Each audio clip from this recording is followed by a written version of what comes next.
Welcome to Mindful Moments. Nourish your mind on the go. This audio uses AI narration to present our original book analysis. Today, December 23rd, 2024.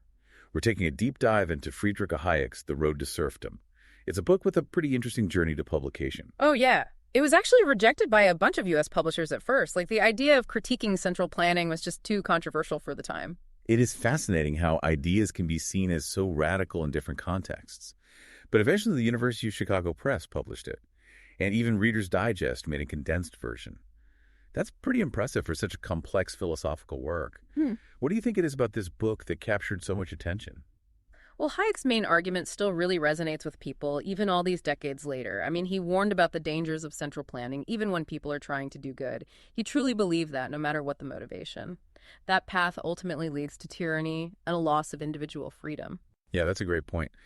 One thing I've heard people misunderstand is that Hayek thought any move towards socialism would automatically lead to totalitarianism. Right. That's definitely an oversimplification of his argument. Hayek actually refuted that interpretation himself. He said that if people recognize the danger in time, they can stop it from happening. It's not like he was saying doom is inevitable. It's more of a cautionary tale. I see. So it's more about understanding what could happen based on our choices. So one of the key things that Hayek talks about is the difference between individualism and collectivism. Absolutely. And he looks at how those two different approaches affect both our personal freedom and the way our economies work. For Hayek, the biggest problem with central planning is that it requires everyone in society to have the same values and goals, which is pretty much impossible when you have such a diverse group of people, right? Yeah, trying to make everyone fit the same mold is bound to create conflict. Yeah. Especially since people have such different dreams and beliefs. Exactly. And that's where the rule of law starts to break down. Instead of having clear rules that apply to everyone equally, central planning relies on decisions made by a central authority. And that undermines individual freedom because people can't really plan their lives or make choices knowing that the rules might change at any time. Makes sense. Yeah. It makes me think about the idea of security. It's often used to justify more government control. But Hayek argues that if we're constantly chasing economic security, we might actually be putting our freedom at risk in the long run. He's totally right. He talks about how important incentives are in a free society. When people know that hard work will be rewarded, they're more likely to put in the effort, to be creative and to contribute to society. But when we try to guarantee security for everyone, like with things like job protection or fixed wages, it ends up creating a rigid system that can stifle innovation and lead to economic stagnation. So by trying to protect everyone from risks, we might actually end up limiting opportunities for everyone. That's the irony that Hayek points out. Yeah. He suggests that these policies, even with good intentions, could end up hurting the very people they're supposed to help. Instead of creating a thriving and prosperous society, they could lead to a society where the economy is stagnant, there's high unemployment, and people have fewer chances to get ahead. Wow, that's a really important point. And it leads to another interesting aspect of Hayek's work, the moral side of things. He was really worried about the potential for collectivist ideologies to create a whole new set of morals that clash with traditional Western ethics. Yeah, he was. He argued that collectivism can undermine our individual conscience and sense of responsibility, basically saying that the good of the group trumps any individual moral concerns, which is pretty troubling when you think about it. What happens when doing something for the greater good means you have to compromise your own values. That's a slippery slope for sure. And it's one that people in power could easily take advantage of. Hayek saw this play out in totalitarian regimes, where, despite all the brutality, there was this strong belief that individuals had to sacrifice for the collective. That moral fervor, as Hayek called it, is a powerful and dangerous thing. It creates an environment where people are willing to abandon their moral compass for the sake of the collective good. The ends justify the means, no matter how awful those means might be. Right. And it's chilling to think about. Hayek also digs into the intellectual history that led to the rise of National Socialism in Germany. He argues that it wasn't just a rejection of reason, but the end result of a long evolution of collectivist thought. It's a scary thought, but important to think about. He points to early socialist thinkers like Saint Simon, who advocated for social justice, but also demanded that individuals completely submit to the will of the collective. And then there's Germany specifically. Hayek highlights how German intellectuals combine nationalism with socialist ideas, creating this very potent and toxic ideology that rejected liberalism, individualism, and even basic commercial values. Yeah, they saw those values as corrupt and decadent, like they were obstacles in the way of achieving their vision of a collective national identity. And it's not like those ideas stayed in Germany either. Hayek saw similar trends popping up in the West too, especially in the way some intellectuals and policymakers were talking. He even mentioned people like E.H. Carr and C.H. Waddington. They were advocating for individualist values, but at the same time, they were pushing for more government control. It seems kind of contradictory, right? To support individual freedom while also wanting the state to have more power. Totally. It's sneaky how those arguments work. Hayek was worried that if influential thinkers kept uncritically accepting collectivist ideas, it could lead to a loss of freedom, and maybe even a new form of tyranny. It really makes you wonder if we're making the same mistakes all over again, even though we're trying to progress. That's a question worth thinking about. Some people criticized Hayek saying that his warnings were exaggerated. They pointed to England, where they had socialist governance for several years without turning into a totalitarian state. Oh yeah, I remember reading about that. How did Hayek respond to that? He explained that the biggest impact of a lot of government control is psychological. It's a subtle shift in the character of a people over time. It's not a sudden change, but more like a gradual erosion of that spirit of liberty. So not like flipping a switch, more like a slow and gradual process that happens over generations. Exactly. Hayek was really concerned about that gradual shift.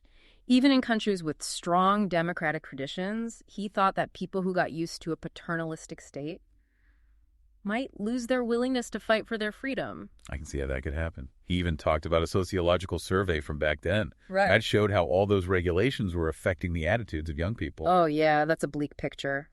The survey described individuals just passively following orders without understanding them, feeling like they had no control over their own lives. It's a glimpse into what could happen in a society where individual initiative gets stifled, and everything becomes about rules and regulations. It reminds me of what Tocqueville said about a new kind of servitude, a subtle kind of control that slowly weakens and eventually crushes the human spirit. That's a good comparison. Tyranny can take many forms, and the scariest ones are the ones that sneak up on you disguised as good intentions. It's interesting how successful the road to serfdom was. It seems like even Hayek was surprised by its impact, especially considering all those rejections at first. Yeah, it's pretty remarkable. The fact that it resonated with so many people shows just how relevant his message still is. I think people instinctively understand the dangers of concentrated power, even when it's presented as a solution to their problems. I think you're right. It definitely sparked a lot of debate.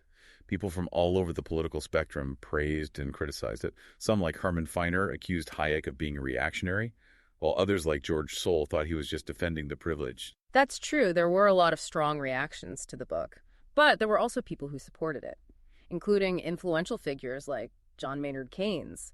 Even though he disagreed with some of Hayek's economic views, he still acknowledged how important Hayek's warnings were about the dangers of central planning.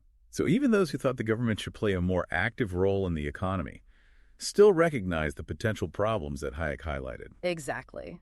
Hayek's main goal was to warn the socialist intelligentsia, those who genuinely believed that central planning would create a fairer and more just society. He argued that they often didn't consider what could go wrong. And those consequences, as he explained, could be disastrous. It shows how good intentions don't always guarantee good outcomes. Yeah. Especially when it comes to giving too much power to any one group. That's so true. We can't assume that good intentions will automatically lead to good results.